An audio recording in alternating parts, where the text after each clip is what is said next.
बहुत सुंदर प्रश्न है। ओशो रजनीश ने संत कबीर को अत्यंत प्रेम और गहराई से समझा और प्रस्तुत किया है।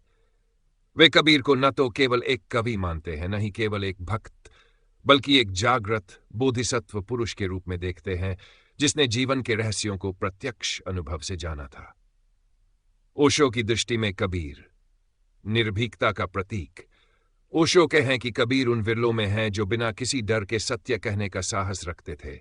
चाहे वह हिंदू धर्म हो या इस्लाम, मंदिर हो या मस्जिद, कबीर ने सभी रूढ़ियों पर प्रहार किया।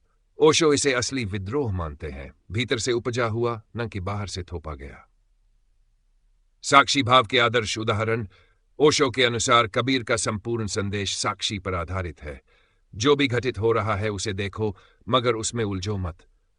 उनके देखा देखी का योग, साक्षी योग, को ओशो ने बार बार अपने प्रवचनों में समझाया है। धर्म के परे, जीवन के पक्ष में, कबीर ने जीवन को ही धर्म माना। ओशो कहते हैं कि कबीर न किसी ग्रंथ के साथ बंधे, न किसी संप्रदाय के साथ। वे अनुभव के धर्म के प्रवक्ता है, न कि विश्वास या परंपरा के। इसीलिए ओशो उन्हें अस्तित्ववादी संत, एग्जिस्टेंशियल कहते हैं। कबीर का भाषा प्रयोग। ओशो को कबीर की सहज, सीधी, देसी भाषा अत्यंत प्रिय थी, जिसमें न कोई तर्क है, न दार्शनिकता, सीधी बात, जैसे जीवन स्वयं सीधा है।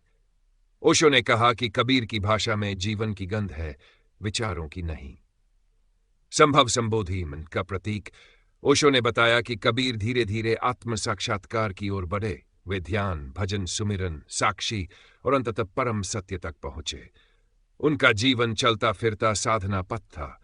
कबीर से क्या सीखा जा सकता है? दैनिक जीवन में बोध लाना, न कि दुनिया छोड़ना। निर्भय होकर सत्य देखना और कहना। धर्म, जाति, संप्रदाय से परे स्वयं के अनुभव से सत्य को जानना। साक्षी भाव में स्थित होना, देखते जाना, जज न करना। कुछ ओशो उद्धरण। कबीर ऐसा अद्भुत फकीर था जिसने दुनिया के दोनों किनारों को जोड़ा, साधना और संसार, भक्ति और ध्यान, सगुण और निर्गुण। कबीर पूर्णत अनुभव का आदमी है। उसने जो जाना वही कहा। न कोई शास्त्र पढ़ा, न वेद, न कुरान। निष्कर्ष। ओशो की दृष्टि में कबीर एक सहज बोध का सूर्य है, जिन्होंने बिना किसी पुस्तक, परंपरा या गुरु के जीवन को पूर्णता से जिया और जाना। ओशो के प्रवचन कबीर वाणी, धरती अंबर, कबीरा खरा बाजार में आदि में आप उनके कबीर प्रेम को प्रत्यक्ष सुन सकते हैं।